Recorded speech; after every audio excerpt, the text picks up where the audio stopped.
The following program is brought to you by Caltech. Good afternoon.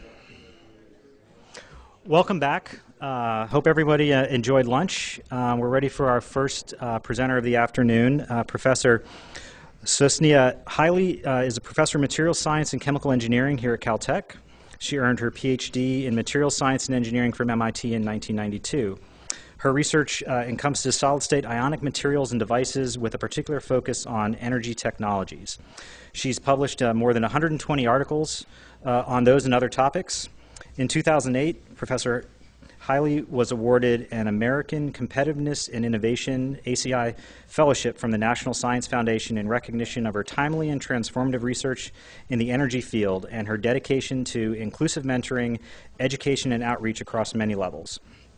She's also the recipient of the 2010 Chemical Pioneers Award of the Chemical Heritage Foundation and the 2010 Chow Foundation Humanitarian Award. Solar energy has long been touted as the solution to our energy woes, but while it is plentiful and free, it can't be bottled up or transported from sunny locations to less sunny but more power-hungry parts of the world. A process developed by Professor Haile and her colleagues could make this possible. So I'd like to welcome Professor Haile, and we are interested in hearing about your research. Okay, thank you. All right. Thank you for the kind introduction. It's my pleasure to be speaking to you today. And in fact, I'm actually not going to be talking about the solar fuels part of my work. I'm going to be talking about the fuel cell side. You'll be hearing from Nate Lewis on solar fuels later this afternoon. So let me go ahead and get started talking about fuel cells. So, of course, we're talking about energy problems and energy sustainability, and we need to make sure we understand what problem it is we're talking about. And you might think that we're talking about a situation where we have diminishing supply of our energy resource base. We might be concerned about the fact that those energy resources are in unfriendly locations, or we might be concerned about environmental damage. I would say that in the first case, yes, eventually, maybe we don't know, maybe we're going to argue about when our fossil fuel and our current, more commonly used resources might be consumed, but that is an eventuality that they will run out. Certainly, yes, in terms of resources being in unfriendly locations. If you are in the US or Europe or Japan or many other nations, there's not a uniform distribution of fossil energy resources, so this is certainly a problem. But in terms of the environmental damage, I would say this is the one that's really yes. At least for me, this is the one that's personally most motivating, although, of course, we have to solve all of these problems. So just to put that briefly in context, because I think you've probably heard about this multiple times already today, but just to remind you where we are in terms of CO2 emissions and recognizing that fossil fuels are about 85% of our current energy consumption. Here we are with CO2 levels over the past 400,000 years or so. And if you put where we are today, we're up here. We're not even on this particular chart. So we're at 395 or so parts per million. So we're outside of where we've been easily for 400,000 years by a substantial amount. And in fact, it's the highest levels in about 15 million years. We don't have such great ice core data to take us back 15 million years for me to be able to plot it. But this is certainly the case. And at that time, there were no Arctic ice caps. So it's pretty clear that we've done something, that we've put a blanket on our planet, and we're waiting for the impact of that.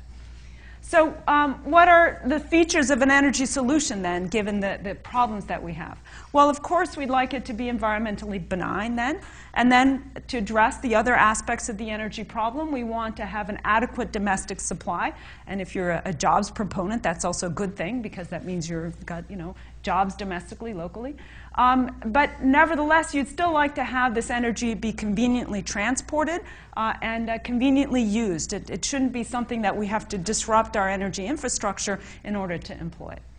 So if we look at where the energy resources are, given those constraints of what we'd like to do, if we look at all these different resources, and I'll thank my colleague Nate Lewis for having put this together, is that we can see that solar is the big supply. There is no question about solar being a major resource that's available to us by orders of magnitude more than our other options. It's not to say that the other options aren't useful and valuable to go after. There's certainly economic reasons why you might go after different resources. But in terms of what the natural resource base is, solar energy is orders of magnitude more than any of these others. And certainly we're thinking about fossil fuels with sequestration. This is very much in the national discourse as a potential strategy. But one has to be very careful that with even 1% leakage per year in 100 years, all of your effort will be lost. And I think we'd like to be in the business of solutions that are going to last more than 100 years. I mean, we're thinking really long term. So let's look then at the solar resource. What does it do for us? Well, it does, of course, address the fact that it's environmentally benign and it's an adequate domestic supply, certainly for the US, not so for Europe, and I don't know about Japan, but certainly it is adequate for the US. But it's not really conveniently transported or conveniently used. So what might we do then about those two aspects?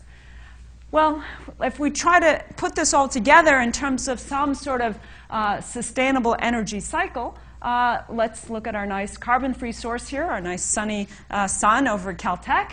Okay, so it's bringing in carbon-free source, sorry. And so we need to capture that solar energy in some sort of form. So one way might be to say, let's capture it in the form of electricity and store that energy in batteries. Okay, so large-scale batteries. What's nice about that is that we have an existing delivery infrastructure that we can just tap into, and then at the point of utilization, we really have no byproducts. That's, these two steps are quite easy. Another approach might be to say, well, let's try to put it in the form of a chemical fuel, and let's try in particular hydrogen. Now we run into a challenge that making hydrogen is not that impossible by solar fuels. Again, this is what you'll hear a little bit more about later this afternoon. But now you run into the challenge of storing. And that has been a real roadblock for hydrogen. And you also have a major challenge in terms of delivery. So these two problems become very hard when you go through this particular route of making hydrogen. But if you've managed these two, then you would take your chemical fuel, hydrogen, deliver it to a fuel cell. And the advantage there is that you get clean electricity. Your only byproduct here is water. And you also do this with very high efficiency. So that's a second strategy. A third strategy might be to try to see if you can make a carbon-based fuel. Now, this is an interesting one because we can use an existing delivery infrastructure. Making the carbon-based fuel is hard, but this part is straightforward. And then we would once again deliver that fuel to a fuel cell. This is a little bit harder than using hydrogen in the fuel cell, but it's certainly achievable. And then we would get electricity, as we did before, with high efficiency and generally clean electricity, with the exception now that we've made CO2, because this was a carbon-containing fuel. So what we would need to do is somehow figure out how to recycle that CO2. And so if we do it at a local site where, in fact, we're using the electricity delivery infrastructure, that would be achievable. If we're doing it in a transportation scenario, this becomes hard. But these are I would say, the three options then that are available to us if we're thinking about using solar energy and trying to store it in one of these three ways. Those are the ways that we can store the solar energy in a long-term base. And they all have their trade-offs and advantages and disadvantages, which I think I've tried to convey. So in my laboratory, we actually do work in this area of taking solar energy to make both hydrogen and carbon-containing fuels, including methane. And I'll be at dinner tonight, so if anybody wants to ask me about that, I'm happy to talk about that. But what I'm going to tell you about today is really our work in the fuel cell side. Because if you follow either of these two strategies, because you recognize that a chemical fuel has incredible energy density, and it's much easier to store than trying to store in a battery, although I'm not going to say that batteries aren't going to work, but if you think these two storage approaches will be part of the energy cycle, then it makes sense really to think about using that chemical energy in a fuel cell rather than combustion because of the high efficiencies and zero emissions here. All right. So how does the private sector see all of this? So that's my, sort of big take on it. And it's kind of interesting if you look at where the investments are. So I told you that solar is where there's a lot of energy resource available, but private investment has to do with where you can make money in the relatively, near term. And you can see that wind has been the one that's really been growing in the past couple of years. That has become, like people like to use the term meeting grid parity, that the cost here is really quite competitive with coal-based power plants. So that's been the big investment. A little bit in biofuels, but that kind of goes up and down with ethanol tariffs and so on. But also with wind, this goes up and down with government incentive programs and so on. So that's big companies that would like to make money. So this is the GEs and the other major companies. So let's look at VCs looking for startups.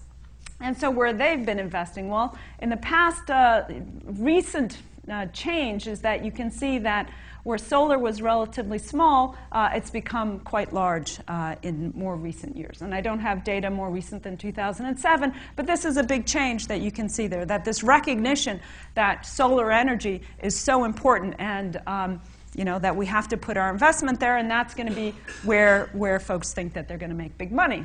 On the other hand, you'll see here that the fuel cell part, which used to be in the news all the time, has now come down.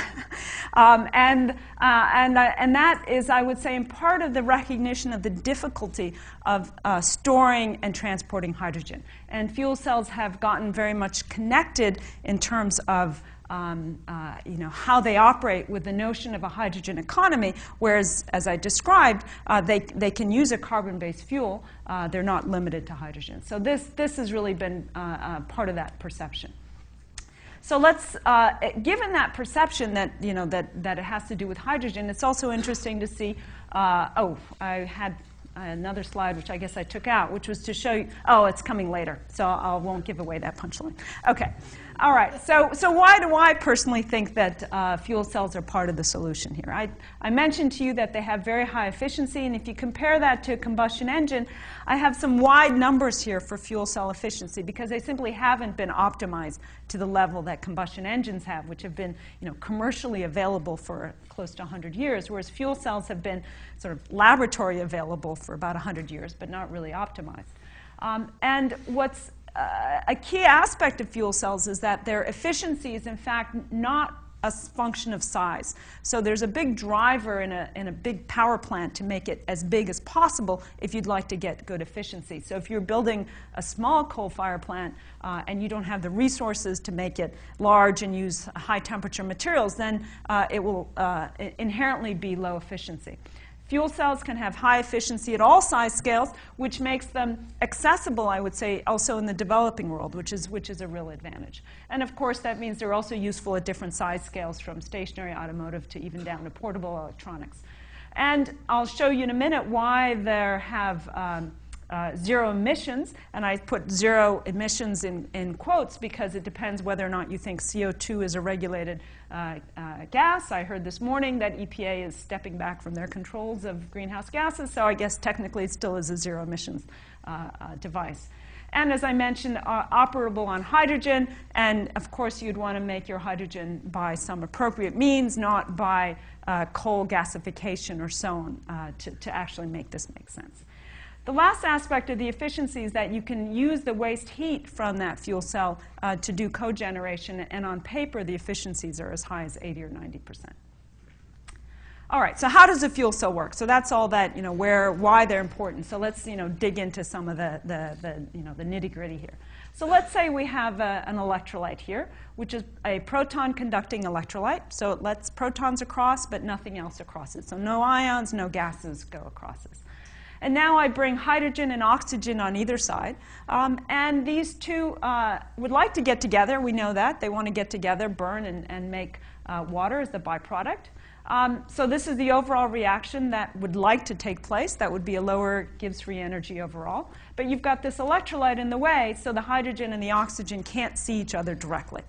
And so the only way for them to get together is if we actually, in a first step, although these are simultaneous, break up the hydrogen into protons and electrons. So let's go ahead and do that. and now allow the protons to move across the electrolyte. The electrons go through the exterior circuit, and on the way, they light up this bulb. If I had better animation, the bulb would start going off. And then on the other side, the oxygen now has the chance to react with the protons, pick up those electrons that came through that exterior circuit, and give us water as the byproduct. So there they go. And this would happen once for each oxygen ion here. So this isn't left over here. Someone asked me about that once. So no, this is not left over here. OK, so all right. So now we have an anode that catalyzes this reaction here, and a cathode, which is the air electrode that catalyzes the reaction of oxygen with the protons. So this is great. It's clean and efficient, very much like batteries, but has an advantage that it's refueled like an engine, so we don't have to recharge. So this controlled electrochemical reaction, because the control through the electrocatalysis, we're not just going up to high temperature and letting everything burn, means that we are not creating byproducts that we don't want. I mean, of course, if we were using hydrogen, there's no opportunity to get any other byproduct here. If you were doing combustion, you might get nitrous oxide if you were combusting with air and hydrogen. But in our case, since the hydrogen is going through this electrolyte, there's no motivation to produce any nitrous oxides. This is at a low temperature. So this is very nice and clean. OK, so the catalysis is what really sets the efficiency. So I have just a little reminder of what catalysis is. We're going from our high energy state, which is hydrogen and oxygen, separate from one another, and we want to come down to this low energy state, which is water, and doing it by these two separate steps. So we need a catalysis reaction on either electrode. So we're trying to get over this barrier. There's some reaction barrier. It's like, oh, I can't get over that barrier, right? And so when we bring in a catalyst, what it does is simply lower that barrier. It's not changing the positions between the initial and final states. And now I can go ahead. I've brought the barrier down, so I can make it over there. Okay? So that's what the catalyst is doing for us. It's not changing anything else, but it's making sure that we don't lose the energy that would, because we have to input some energy to get over this barrier. So our efficiency goes down if we have to go over the large barrier. So that's why we want good catalysts. OK, so now our fuel cell, the first one that I showed you, operated with an electrolyte that has proton conducting electrolyte. So it allows protons across it. And we could do this also with an oxygen ion conducting electrolyte. So let's just see what the reactions would be. Again, we have hydrogen and oxygen. Again, they want to get to water as the final state. And now the reaction is different because the oxygen ions are reacting with the hydrogen on the anode side. So we're not creating protons. We're just consuming these oxygen ions here.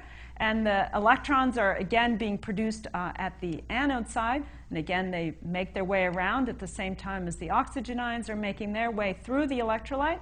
And that means that we have to have a reaction at the air electrode, the cathode, which is to have these oxygen, gaseous oxygen react with the electrons to give us oxygen ions.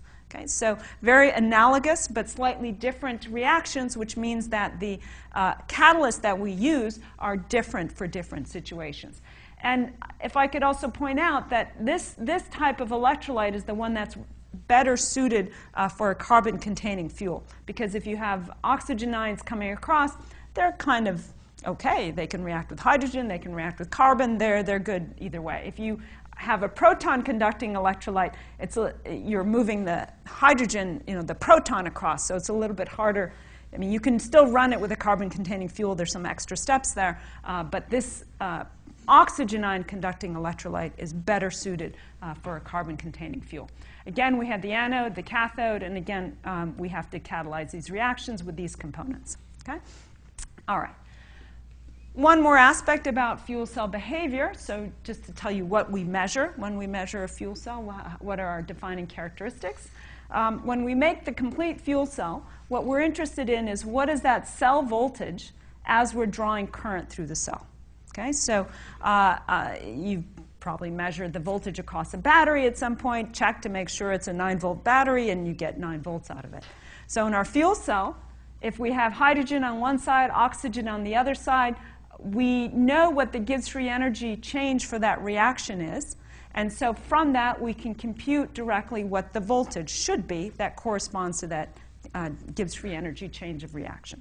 So this is the expected voltage under open circuit conditions. So we're not drawing any current out of our fuel cell at all. We'll get a voltage here, which we call the Nernst voltage.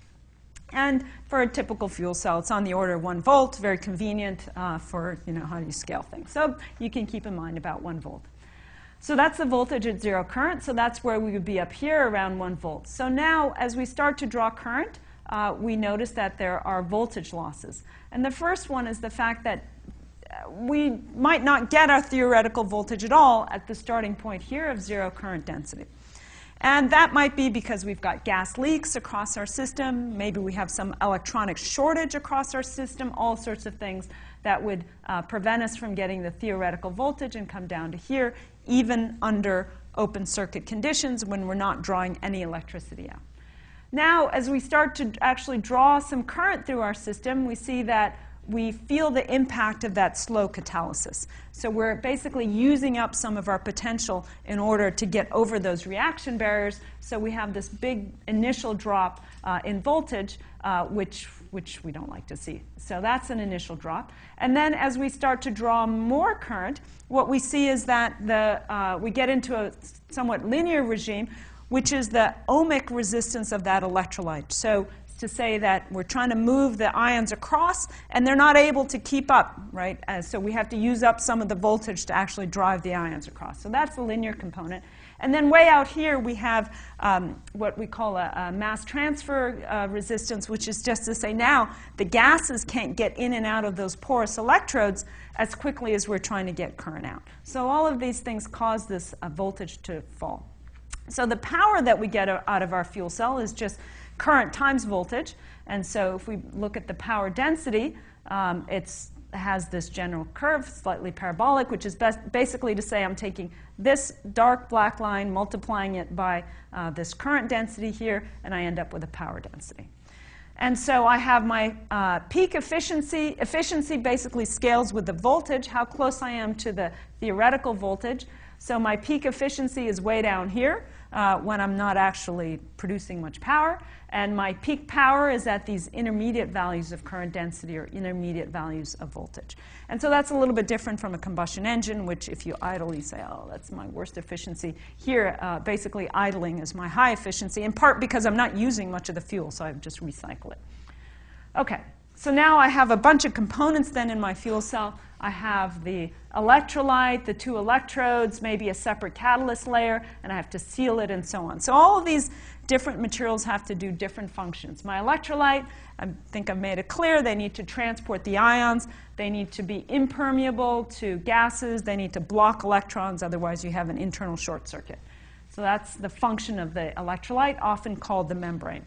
The electrodes need to catalyze these reactions. They need to transport the ions and the electrons and the gases from that reaction site. So that's a big job. And oftentimes we don't have just one material that can do it. We use a composite which has one component does the catalysis, one component does the current collection, the electrons coming in and out, one component may be doing the ion transport in and out, and then one component might be a fugitive pore former that we put in during the fabrication but then take away later. Okay, so now we have the single cell, which has maybe about 0.7 volts across it, and that's not really very useful for running very much. So we connect lots of cells, typically in series, and this is what would be a typical fuel cell stack. I can't remember. I think this was probably a 60-watt stack. And this is from a company that's out of my lab, SafeCell. And this is what the individual cells look like, although they're much thinner now. These are relatively thick. And so we just, you have to provide gas flow to each one and so on. And at this point, then you get some, power that is useful. But overall, I'd say that there's greater system complexity than batteries. So there's a lot of connections between fuel cells and batteries in terms of, their function and their technologies. But you have to provide gases, do thermal management. So overall, it gets a little bit harder. So in the laboratory at Caltech, we operate at this stage and then try to find companies that will take it further to do these sorts of things, or have our own startup companies that do these kinds of things. Okay, so now there are lots of different types of fuel cells out there. And they're all distinguished by the nature of the electrolyte. So you've got something that's called the polymer electrolyte membrane fuel cell, alkali fuel cell, phosphoric acid fuel cell, molten carbonate fuel cell, solid oxide fuel cell. And I'm not going to test you on these acronyms, don't worry. Okay. The key is that they operate at different temperatures, because that's the kind of the temperature you need in order to get the ions to be mobile. So at lower temperatures, you can imagine it's easier to turn something on and off, so that's nice for thermal cycling. At higher temperatures, though, you get better fuel flexibility, because catalysis is just easier if you're at higher temperatures. You've got all that thermal energy on your side. And when catalysis is better, that means your overall efficiency is better, because you're not wasting some of your voltage just to drive the reactions. So that's the general range here. So the operations are close to ambient, close to room temperature, all the way up to 1,000 degrees for solid oxide fuel cells. And because of these high temperatures, these are generally considered for stationary power, whereas the polymer electrolyte and so on are considered for portable or transportation applications. Okay, so, and I would say that these two areas have received the most substantial investment and development activity in the US, although there is some in the molten carbonate. And there have been buses with phosphoric acid fuel cells. Alkali fuel cells are what were taken on the NASA missions. So anybody watched Apollo 13? Or Apollo 11, which one was the movie? Where it but it wasn't the fuel cell that failed. It was one of the lines, the fuel cells. So people want that to know. Okay. All right. So let me just tell you a little bit more about those two classes of fuel cells. So the proton exchange membrane, or polymer electrolyte membrane, conveniently PEM, can be either one. And so this is a polymer. The sort of prototypical one is a Nafion from DuPont. And this is a polymer that's got sort of a Teflon-like backbone, and then these sulfonated side groups that pick up a lot of water. So it's kind of a really spongy polymer with a lot of water in it. So it's got great proton conductivity, because it's almost a water polymer composite. And it's got good flexibility, makes it easy to work with, but it's got some real problems in terms of its operation. All of which derive from the fact that you have this water molecule which is actually transporting the protons. So the protons are hitching rides on these hydronium ions and so on, and then the water's got to get back to the other side. So that makes it hard to use polymers. That's the biggest challenge. But there's lots of development activity. So this is the Honda FCX Clarity that was started to lease a couple of years ago here. There are other examples. This is just one that I happen to know. I've driven one of the Honda fuel cell vehicles, so maybe I'm biased towards showing one of their pictures. So it's 86 kilowatt, which is around 100 horsepower, if I remember correctly. Which one? This is 1 to 1.25, but sometimes I forget which way is which. So I think it's about 100 horsepower. And pretty high efficiency, miles per gallon here, equivalent of 68 miles per gallon. And range is quite good, 5,000 psi hydrogen tank, so it has about 4 kilograms of hydrogen to get to that 270-mile range. Then it has some lithium-ion batteries as well. So to my knowledge, these are working reasonably well. They're not being sold because the auto manufacturers don't want people to actually own them. They want to be in charge of the operation in case anything goes wrong, that they can fix it quickly. Then some fundamental challenges. So I mentioned there that these polymer are really hurt by the fact that they have to have water in the system. And what that means is that this acidic water actually dissolves the catalyst. So it'll dissolve and reprecipitate that catalyst. So catalysts, we all know, work really well if they're small and they have lots of surface area. So if you start dissolve and reprecipitating them, the performance starts to degrade. And then this water means that it's very hard to use any fuel other than hydrogen. If you try to use methanol as the fuel, then the methanol will just make its way across the polymer. It is miscible with the water, and so that's, on a good day you just lose some power. On a bad day it actually starts a fire in your fuel cell. All right, so what's the other challenge with these is that there's a lot of platinum. And so I just did a little back of the envelope calculation here. The DOE target is 1 gram of platinum per kilowatt. And so for a 125 horsepower engine, because we're in the US, we're not in Japan, that means we have 100 grams of platinum. And by last night's prices, that means close to $6,000 in platinum for one fuel cell vehicle. Okay? 93% of US platinum is imported, and 80% is from one mine complex in South Africa. So you convert, importing petroleum to importing platinum. And if you wanted to convert all US registered vehicles to fuel cell vehicles, you would need 25 million kilograms of platinum. And our proven reserves are on the order of 7 million. Inferred is about 32 million. So this is just the US. This is not the whole world, right? So you'd be basically using up the world's platinum just to make fuel cell vehicles in the US. So it can be part of a solution, but it can't be the entire solution, right? Okay. And that, of course, you can improve the technology and try to reduce that platinum loading. And Toyota has stated that their objective is to make the amount of platinum in the fuel cell the same as the amount in a catalytic converter. I haven't been able to find out exactly how much is in a catalytic converter, but that's their stated objective. Okay, so let's go to the high temperature fuel cells, which have also been used in applications and demonstration activity. So here the oxygen ion conductor is a solid, so it's a solid oxide fuel cell, and it's a ceramic. It's zirconia with a few other elements in there. And the fuel cell structures, there are lots of other electrolyte materials here. Typically, the way the fuel cell is made, because it's a ceramic, is that it's oftentimes just a self-supporting ceramic. And so that's what people call electrolyte supported. But because the conductivity is not very good, you have to get to pretty high temperatures, 800 to 1,000 C, before stuff starts happening here. And so that's been a constraint here. But the high temperature means you're fuel flexible. That's nice.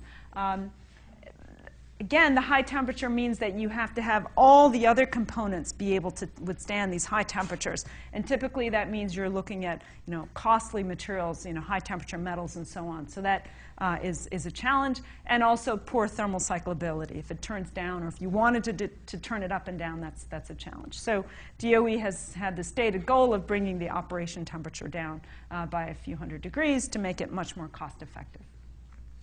So demonstration activities include Siemens-Westinghouse has gotten a lot of DOE funding probably over the last 30 years or so to try to scale up solid oxide fuel cells.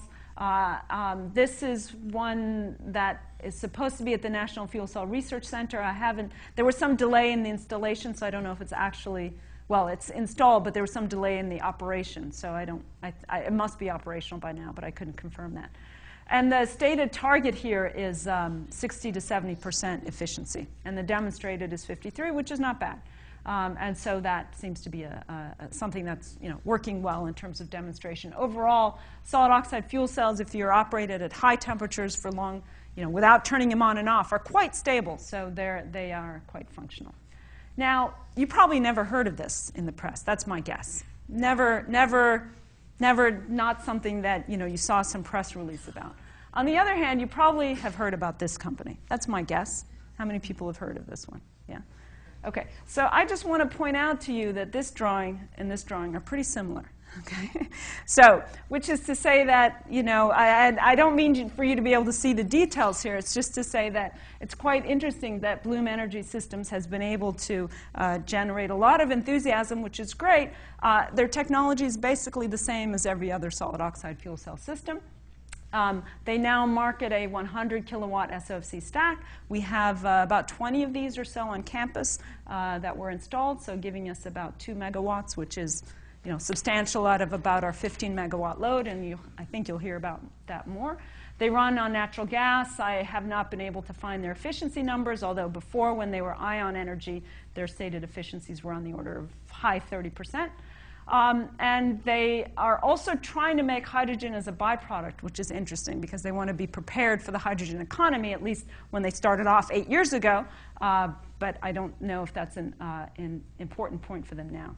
So in 2008, when they installed the first 100 kilowatt fuel cells in Google, the cost was around $750,000 approximately for a 100 kilowatt SOFC. That is the power. That's the size of a car engine.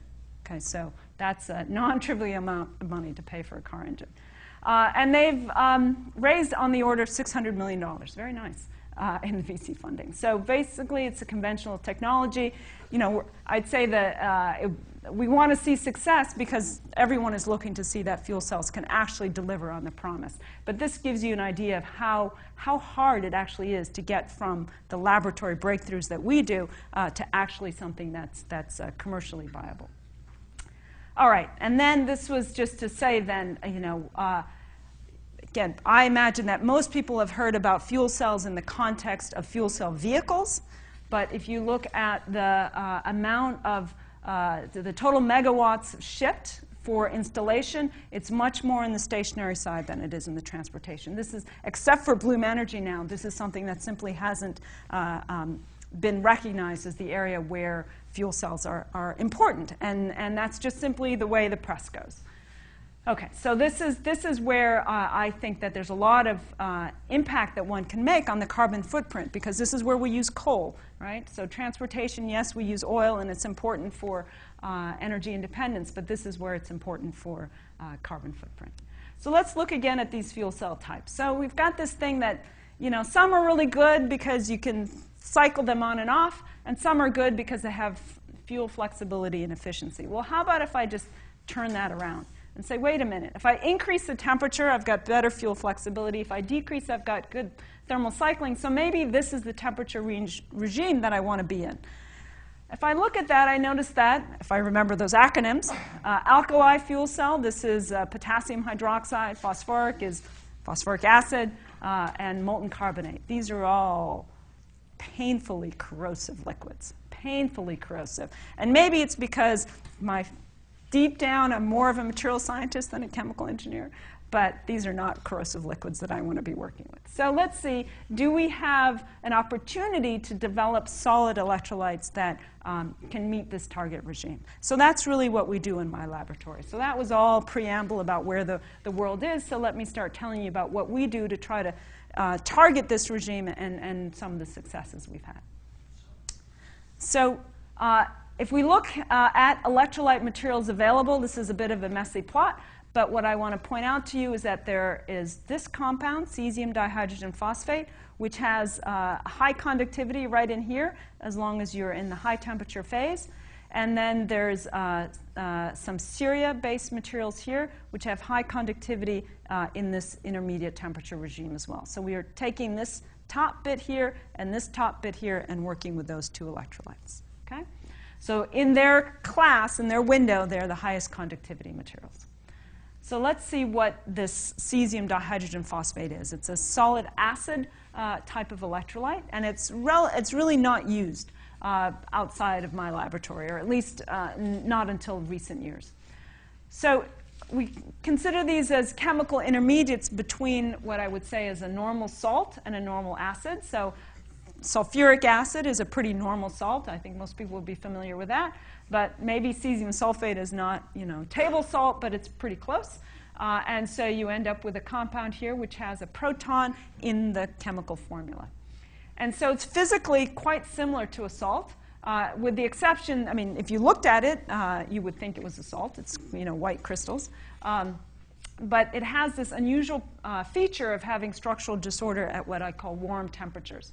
So if we look at the conductivity at low temperature, and you saw this in the slide before, is that it's got a kind of a low conductivity, then it has a structural phase transition, it goes into this very high conductivity phase. And if we compare that to the polymers, they have a little bit higher conductivities, but only at lower temperatures. So the polymers just don't make it up to these high temperatures.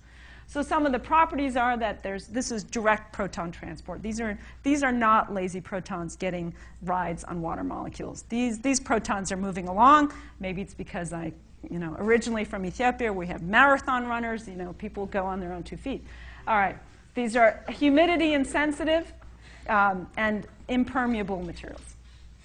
Water soluble, like a salt, and generally fragile and somewhat difficult to work with. And then we avoid the sulfate and selenates here. So I wrote this with sulfur, but in fact we use phosphates because they have better chemical stability. Okay, so just to give you briefly then what the proton transport is like, what the mechanism is, we've got this sulfate or phosphate or selenate group here. So that would be that sulfur, selenium here, the 4 oxygen ions around this tetrahedral unit, and then some proton sitting on the oxygen. That's where it's bonded to. And now this unit undergoes a rapid reorientation in this structurally disordered phase. And as it's reoriented, this happens on a very fast time scale. And then every once in a while, this same unit is in a nice orientation relative to the neighboring unit. And now the proton transport can transfer from one oxyanion group to the next can occur. And that's a slightly slower transfer rate there. Okay, so this is the overall mechanism. It's not so critical for us if we want to use it in a fuel cell technology. If we're trying to discover new materials, we look for this kind of feature. But we understand it well enough to be able to say, OK, let's see if we can make a fuel cell out of it. Here's the conductivity, and again, just going from the ordered phase to the high temperature phase, and this is that showing you in more detail the disordered structure here, that the oxygens are sitting in all sorts of different positions, and that's helping to move the proton through. The large atoms here are the cesium. Okay, so we get this nice high conductivity. All right, so can we make a fuel cell out of it? And I ask this question many times in my lectures, and I say if the answer weren't yes, I wouldn't be posing it, right? Here's our polarization curve. As I showed you before, the voltage that we get as a function of current density, and then we multiply the voltage by the current density, and here's our power output. And this is not bad for basically a first try. Not exactly the first try. It took a few years to get here.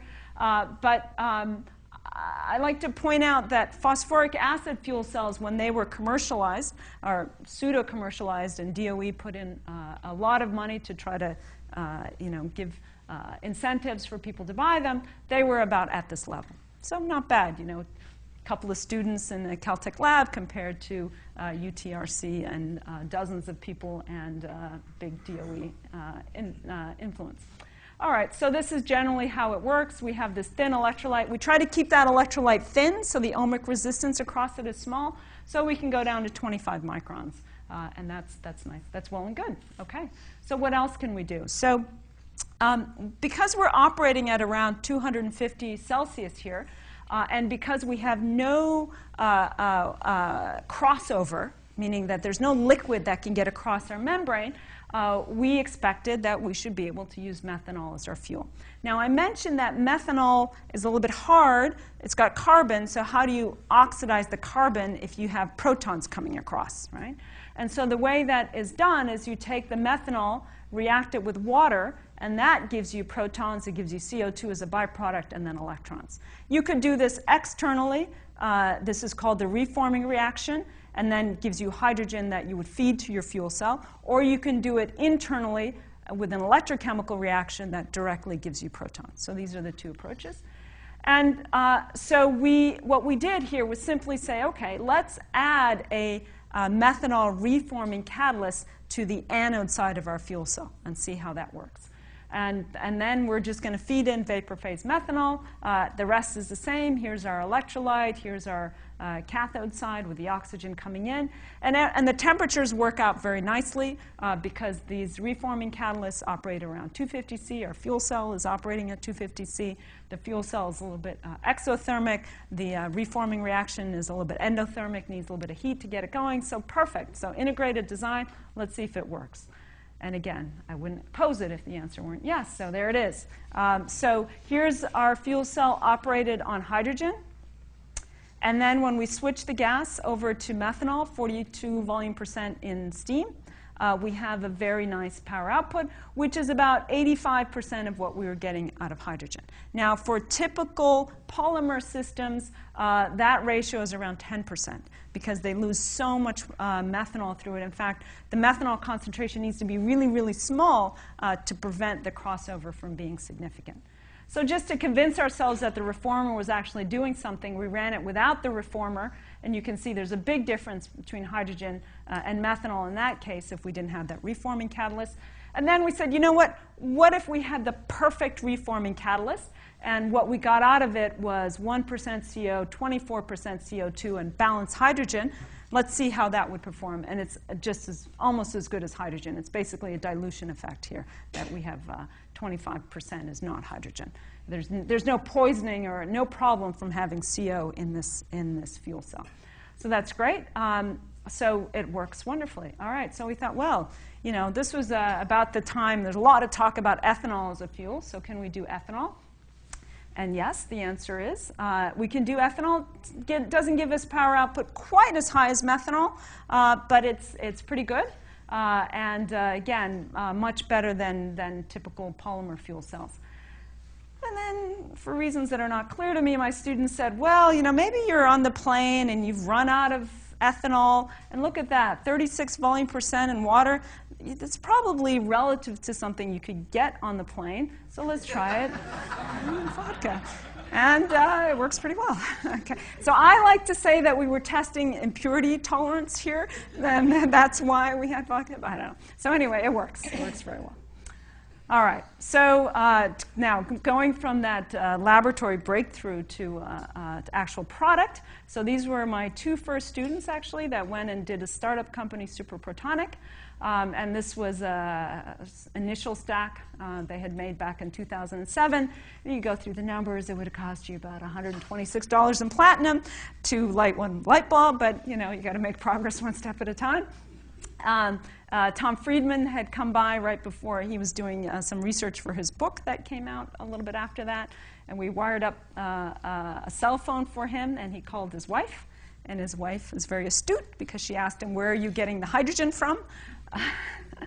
And we had to explain it was indeed in a tank that was probably made by natural gas reforming, but that's not the goal. That's just the demonstration. So, and then between 2007 and 2010, there's a major economic upheaval that we're all still feeling, and Superprotonic became safe cell. So as a consequence of that, many other things as a consequence of that, but that's what it meant for us. And the company still exists just down the street from Caltech.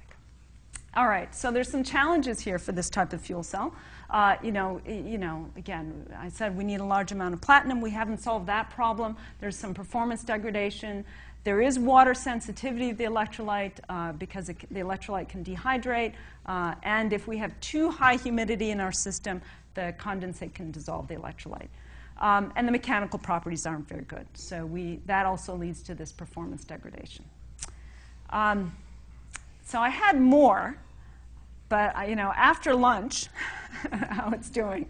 Now, so let me ask you, would you prefer to do questions or hear a little bit on the solid oxide fuel cell side of things? Okay, keep going. All right, take a little stretch, everyone. Okay. All right, so this is on the solid oxide fuel cell side. So this is cerium dioxide is our electrolyte here that we're going to be using. Okay. So the cathode is now the rate-limiting step for almost all the fuel cells out there. We've improved our cesium dihydrogen fuel cell, cesium dihydrogen phosphate fuel cell, so that something is always rate-limiting. You make progress, then something else becomes a problem. All right, so let's look at that. So what are the electrochemical reaction pathways? So let's say here's our electrolyte, and here's our cathode sitting on top of it. Now, the cathode, if I look at it in the top view, I've drawn it here as an isolated particle, is not really an isolated particle. It's connected in 3 dimensions to the exterior circuit. And if I put it all together, it's usually a composite, as I mentioned. So you've got this metal, which is normally our cathode catalyst, connecting some sort of percolating network. And the same thing, the electrolyte, often we use it in the composite. So try to keep this in mind as I show you the schematic view, that this particle here is connected to our current collector.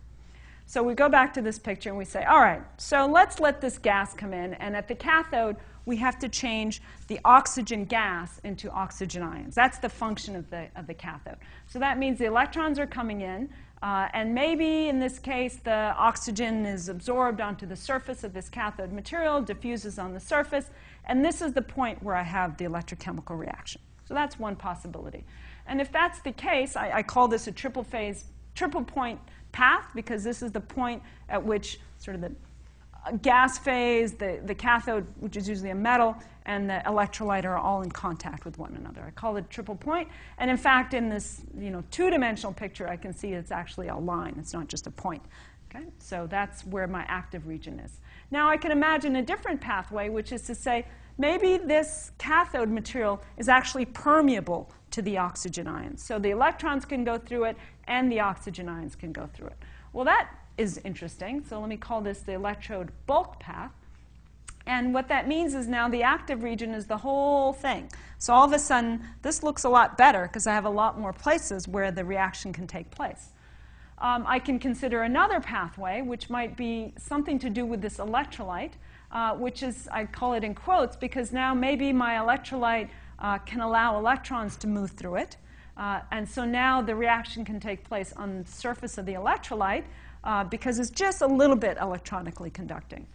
Okay? Or maybe, this is more typical of the polymers, maybe I can dissolve the gas phase into the liquid region here if it were the polymer, and that could include the electrolyte.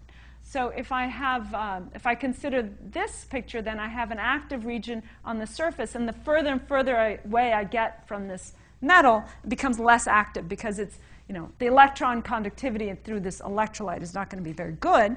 So it's harder and harder to bring the electrons in. So I'm going to have this tailing off of activity. So I need to have a good sense of which pathway I have active so that I can decide how I'm going to build my electrode, because it's going to make a difference. In one case, I want to have a lot of triple phase boundaries. In another case, I want to have a lot of these surface area. Just surface area, period, is the important thing.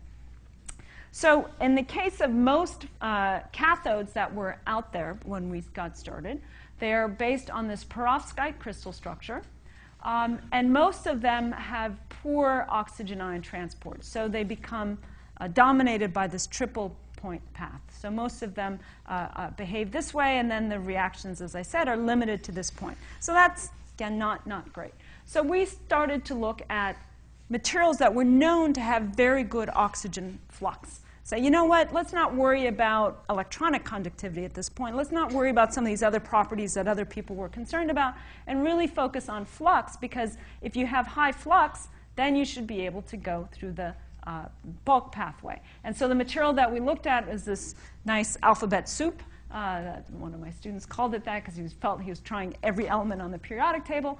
But this was a material that was actually known from the oxygen permeation membrane world to have very high flux, in part because it has 1 out of 5 oxygen sites is empty, which is a remarkable aspect of a material, that it sits around as a solid with a huge number of its normal lattice sites being empty. And what that does for you is give you a bulk electrode pathway, and so now you have much more active sites, many more active sites, higher concentration of sites. And we looked at the vacancy diffusion coefficient. It's about 100 times higher than other materials. These are all typical cathode materials. They all sort of lie in here. And the reaction, the surface reaction rate was also very fast. So we said, great, this ought to work. Let's try it.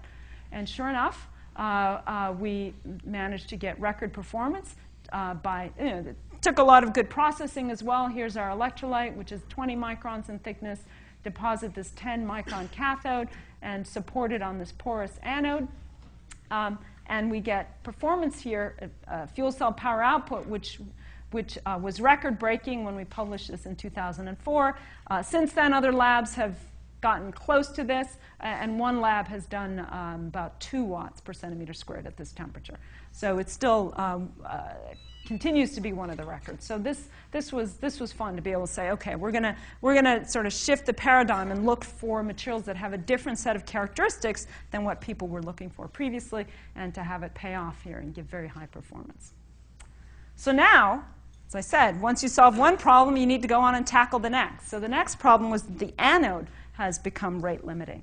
So let's look at the anode.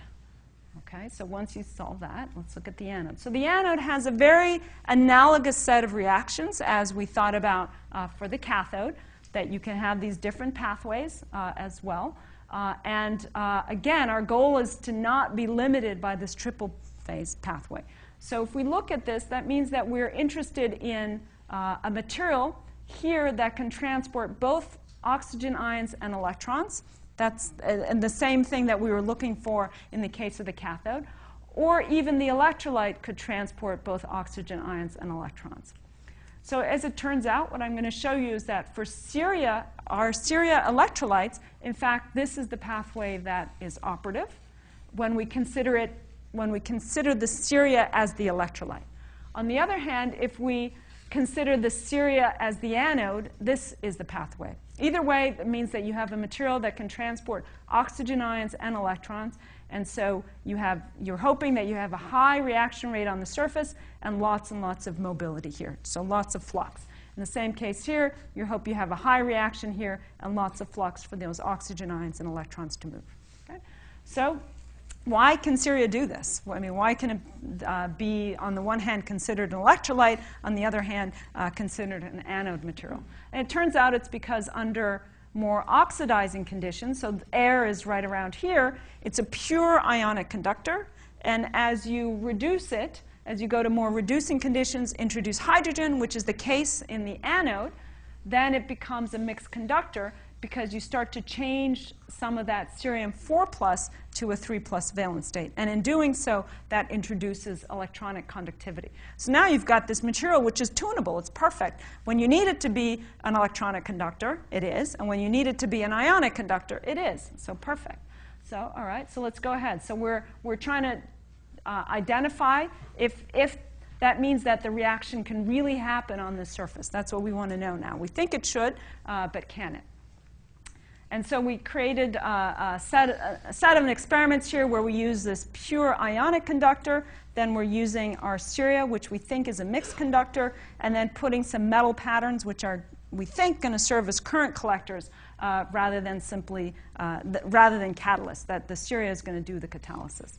And then we decided, well, you know, maybe we can just cover up that metal entirely. We can prove to ourselves that the metal is not doing any of the catalysis. It really is the Ceria surface that's doing the catalysis. So we put another layer of Ceria on top. OK, so these are our beautiful patterns that we make. You know, pretty pictures are sometimes good to show. And so this is with a platinum on top, nickel on top, and then the platinum with another layer of Ceria on top of that. So I apologize for the acronyms. SDC is Samaria doped Ceria, and YSC is yttriostabilized zirconia. So this is the electrolyte zirconia. So they look beautiful. And what do we learn about this? So as we vary the feature size, what I want to just show you here is if we vary that triple phase boundary density, okay, by changing the number of lines that we have, but we keep the exposed Ceria fixed, this is flat. Okay? On the other hand, if we change the fraction of Ceria that's exposed, but keep the number of lines fixed, then we see this linear dependence. So, okay, short of it is that it tells us that the active site is the surface of the Ceria, and these metals are not doing any catalyst for us. But it's amazing, because look, it's telling us that our Ceria surface is as active as platinum, and we all think that platinum is God's gift to catalysis. So this is quite remarkable. So the Ceria is dominating, and maybe I'll skip the next slide that shows that. But what it tells us is that, okay, so if the Ceria is dominating, we want lots of Ceria surface area. That's what we should do. So we shouldn't be using a flat surface of Ceria. We should use lots of surface area, have lots of catalysis. And so we tune our deposition conditions to be able to produce these nice columnar structures.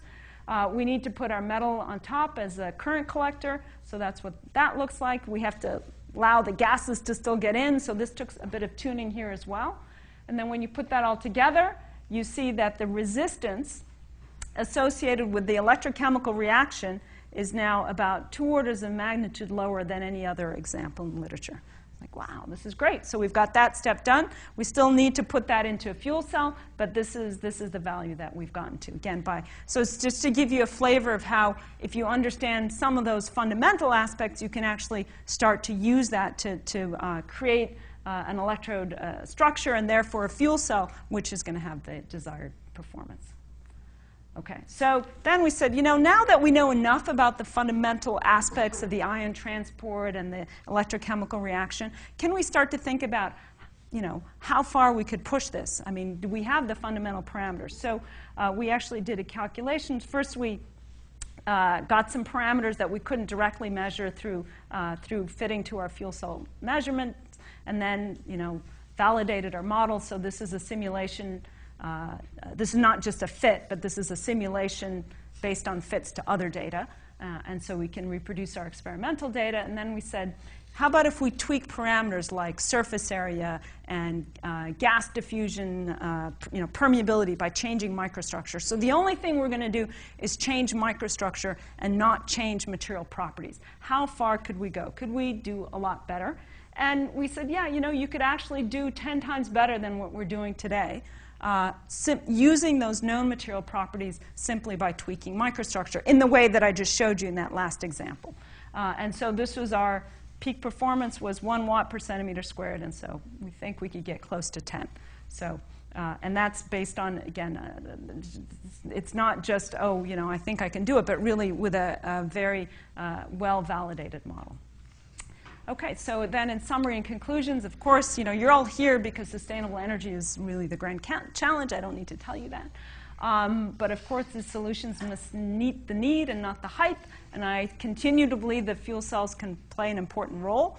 Whether or not we have hydrogen in our fuel infrastructure, it's not necessary. It makes some aspects convenient, some aspects harder. These solid acid fuel cells, I'd say, are radical alternatives to state-of-the-art. So our first fuel cell paper on this was about 10 years ago, and now folks are starting to follow along. It's funny because it's a very hard material to work with compared to people who work with polymers. They don't know how to work with salts, and even if you work with ceramics, you don't know how to work with salts. So a lot of people are a little bit reluctant to try it, but now many more labs are going this route. And the spin-off company, as I mentioned, is just down the street. So with the solid oxide fuel cells, we have discovered these great cathode materials. We have a very good mechanistic understanding of the anode behavior. And I truly believe that we have this exceptional performance on the horizon. And of course, I'm, again, trying to make this connection for you between the fundamental research that we do with well-designed experiments that give you really fundamental mechanistic information to using that to design and build devices. And then maybe some of you have heard this quote before, that the Stone Age didn't end because of shortage of stones. And I think that we don't need to wait until we think we're run out of oil or coal to actually do something better than that. All right, so let me just thank my group, all the various people who are current students and ones who've contributed to this work from a few years ago. And thank you for your attention.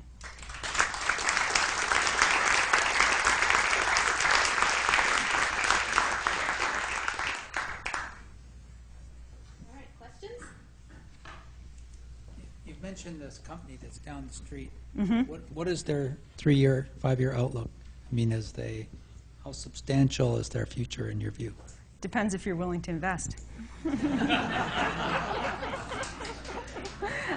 So the company has built between 1 and 1.5 kilowatt stacks under a development contract with a Norwegian diesel reformate manufacturer.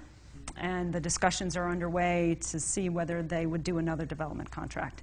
And until the federal government decides what its budget is, it's not clear that this company will be there next year. So, unfortunately, or someone else steps up.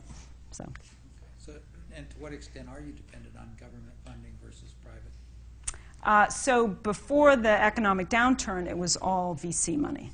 And then the VCs all said, wait a minute, we don't want to do fuel cells anymore. It sort of happened at the same time that there was a change in interest in fuel cells. At the time of the change of administration, all of the things happened at the same time. Yeah. So after, when it went from being superprotonic to being safe cell, then it became not VC funded, but development funded through this contract with a specific company and some federal money. So the federal money has actually not been a huge part of it, but it's easier money than VCs. Yeah. Okay. You gave some performance data for cells that were running on methane as a fuel. Yes. What we have lots of course, is natural gas, which is not pure methane. How sensitive is that type of cell to an admixture of, a few to 10 to 15% of other hydrocarbons that might be in there? So we've run our solid oxide fuel cells on propane. It's no problem. It's the sulfur that can be a problem that reacts with the nickel. So that's part of the reason that we're looking at the oxide material as the catalyst itself. Because if you can get rid of the nickel, which is typically the metal component in a solid oxide fuel cell anode, then you're much safer from sulfur. On the other hand, this is kind of a big question, because if you have an anode in your fuel cell which is tolerant to fuel impurities, that basically means it's not doing anything. It's either oxidizing it or it's not doing anything with it. So that means you're flushing it out of your system. So you ought to clean it up anyway before you bring it. If you're going to clean it up, you might as well clean it up before it gets to your fuel cell. So, but that said, they're quite, they run on propane. And well, I assume there's an energy penalty involved in cleaning it up. If you start with natural gas out of the air, you've got to invest energy to strip out everything except methane, and that reduces your overall Indeed. Process efficiency. Right, but that's all environmental cleanup technology. So yes, I don't have any doubt that we could produce an anode which is sulfur tolerant and able to work on propane. We've run on propane, absolutely. And as I said, sulfur tolerance is something that I see is on the horizon, because we can now take the metal component out. But I don't see actually the value of it, because you're not going to be allowing that sulfur to go into the gas stream anyway. So you're going to be cleaning it up anyway.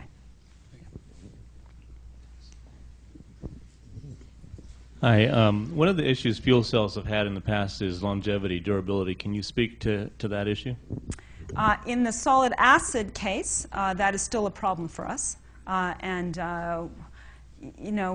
It's a much younger technology compared to solid oxide. So we're not exactly sure what the causes of the longevity issues are.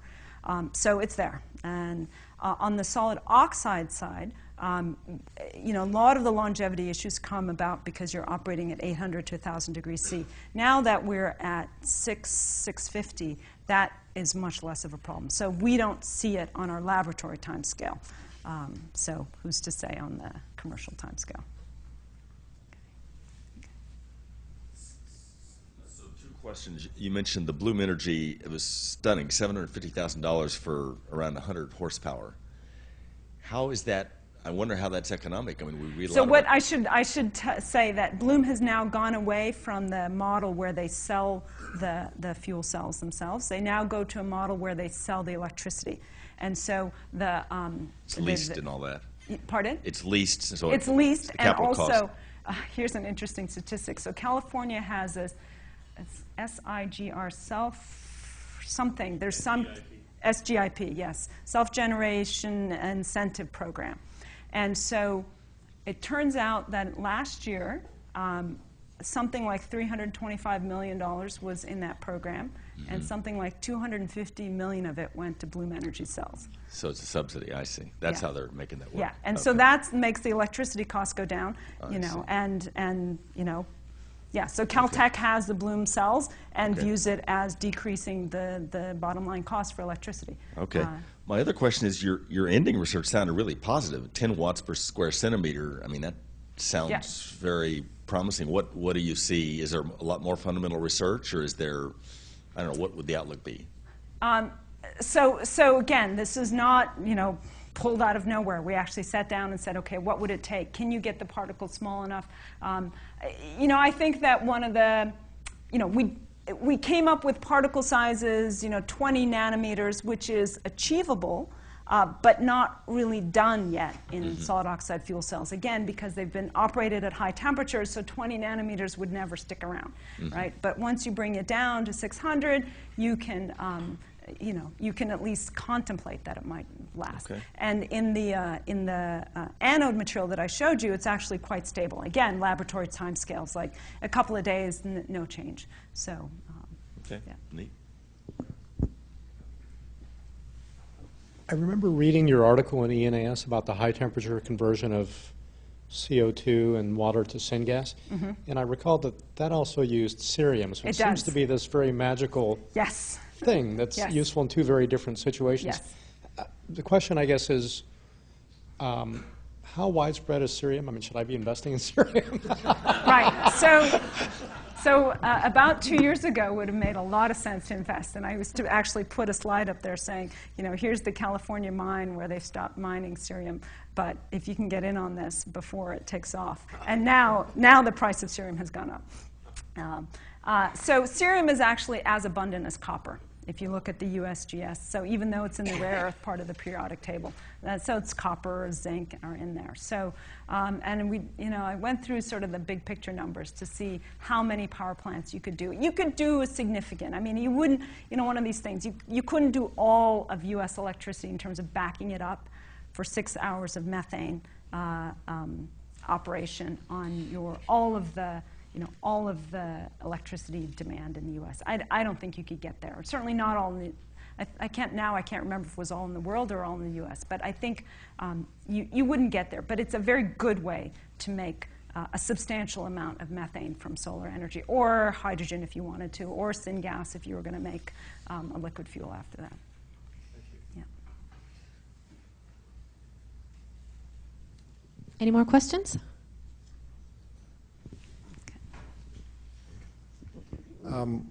You were talking about particle size as an issue. The platinum catalyst. Do you know anything about the particle size of the platinum on the? In the PEM? Yeah. So I think that if you start off with something like 6 nanometers, it's stable. But if you start off around 3, then it gets coarsened away. And this is at what temperatures? So the PEM fuel cells are used at less than 100 degrees C. Mm-hmm. So in these mid-range fuel cells around 500 degrees C, So do you in find that now these use platinum as well? Right. So Does it center? right. So you are hoping not to use platinum. So at 600 C, we don't use any platinum. So in our 1 watt per centimeter squared fuel cell, we didn't use platinum. Nickel was the metal there. And again, we're not sure how much the nickel was doing catalysis versus the Ceria was doing the catalysis. So that is the $800,000 question. But our goal is really, so at 600 we don't use platinum. For the 250C we do use platinum, but we have some ideas about what materials you could use that are not platinum. Yeah. And the activity increases so much with temperature, you'd expect that the amount that you would need, even if you didn't need platinum, would be very, very small as you increase temperature. Regarding the platinum, we use it as a catalyst, and my recollection, it's been a long time since I've been in school, but catalysts technically don't get consumed in a reaction. Correct. So where does it go? Does it get poisoned, or? It doesn't go anywhere. So So when you were saying you're consuming platinum. Oh, well, right. I mean, you have to manufacture the car, right? So Right. you're worrying about recycling, and our recycling rate in this country is actually only about 15, 20% of platinum. So my calculation was, if you were to convert all current cars, so under the assumption that you would actually recycle it for the next generation of cars, so I'm actually assuming 100% recycling. Now, with catalytic converters, it actually turns out that there is some loss, and a little bit of platinum ends up in the environment. I don't know if that's been solved, but I had seen some reports on that. Okay, thank you. Yeah. Okay. One more. Does the transportation application versus stationary pose significant additional challenges to you in the design? Yes, yes. So the fuel cell itself is not really that big, but a lot of the auxiliary components end up being big, so that's hard for the transportation application. Again, the issue of temperature, it pretty much drives you towards the PEM as the fuel cell that you would use in a car. You know, there was a lot of talk of trying to do direct methanol fuel cells for automotive transportation. That sort of fell by when people couldn't get high power density out of the direct methanol fuel cells. For a while, GM was determined that they were going to have an onboard reformer to turn gasoline into hydrogen, but then you were talking about having 2 chemical plants on your car, and so that, yeah. So it's much harder on the transportation. And then the costs, I mean, like I said, $750,000 for one car engine size fuel cell. I mean, the cost metrics are much, much harder in the automotive application than transportation. And from my view, in terms of the carbon footprint, stationary is what you should be going after. So it is an easier market. It's going to have a bigger environmental impact. That's where we should be doing it. It's not an issue of stresses or design of the fuel cell itself. Well, I mean, you're just using different fuel cells. So you could use a PEM for stationary, but you generally don't because you know, you'll be using that platinum and you're not compatible with methane and all of that. So you typically use the solid oxide or the molten carbonate. Yeah.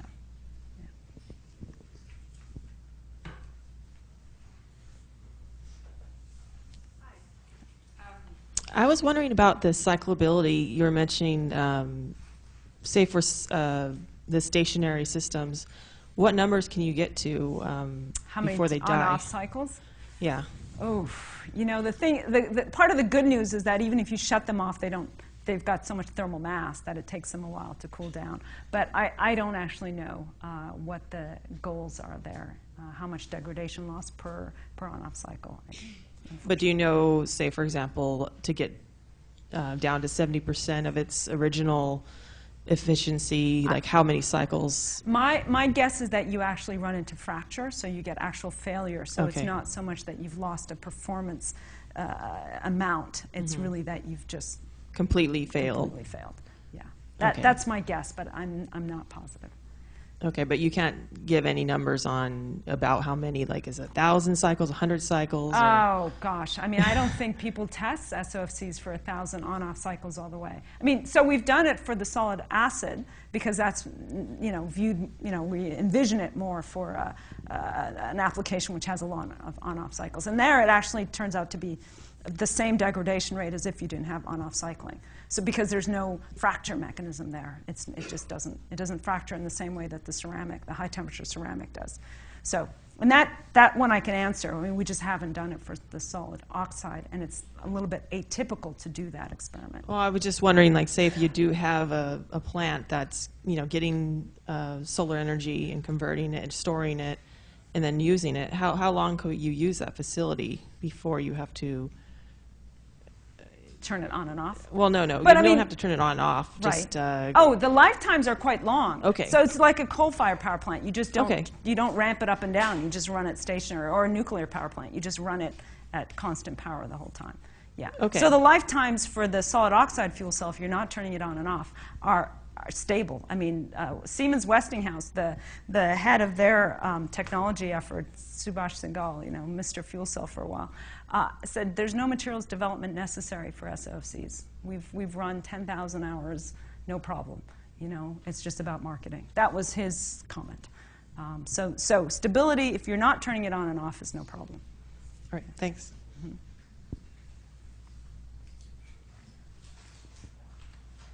Okay. What was it about the Bloom energy focus that allowed them to become more successful than others? Okay, so the question was, what's so special about Bloom? What did they do? And I mean, I think what's special is that they have a CEO who's really able to convince people with deep pockets to give money. I mean, I think, look, they spent they've already spent on the order of $450 million, just raised, I think, about another $100 million, spent that in 9 years. I think that almost any fuel cell company would have done about as well as they did, maybe not, if not better, than they did in that period. That's my view of it. I mean, but I think that, you know, they've identified the proper way to proceed in terms of saying, look, convincing people that they, you know, have something special, finding out that California's got this great rebate so that their product becomes commercially viable, and, you know, continuing to push forward. And, you know, it's very hard to be in the fuel cell world and have their CEO say, look, I've done something, I've invented a fuel cell, and everybody's saying, oh, you haven't invented it. But we want you to succeed. We do, because we want fuel cells to succeed. So it's a catch-22. Yeah. How long are those rebates in place? Is there an expiration date? Well, so when I read this article, was very interesting, was that it was set to expire, but there were two things about it. One is that somebody somehow in charge of it wanted it to expire, wanted to reconsider it because they didn't want all the money to go into one company, right? And apparently John Doerr, who's at, I don't know, I mean, this is the article I read, that he intervened. He's, you know, on the President's Science Advisory Recovery Act or something, Economic Recovery Act, and he's at PerkinElmer, or Kleiner Perkins, sorry. And so it didn't get rescinded. Then the other part, which I also read, which was quite interesting, was that that it was set to expire, but California wanted to extend it because they wanted to let other companies have an opportunity to develop. That it wasn't producing the broad-based impact that they had hoped. If only 75 million out of 325 is going to something other than balloon box rebates. So it's not clear. I mean, which budget is clear these days, right? So, yeah. Professor Hiley, thank you very much.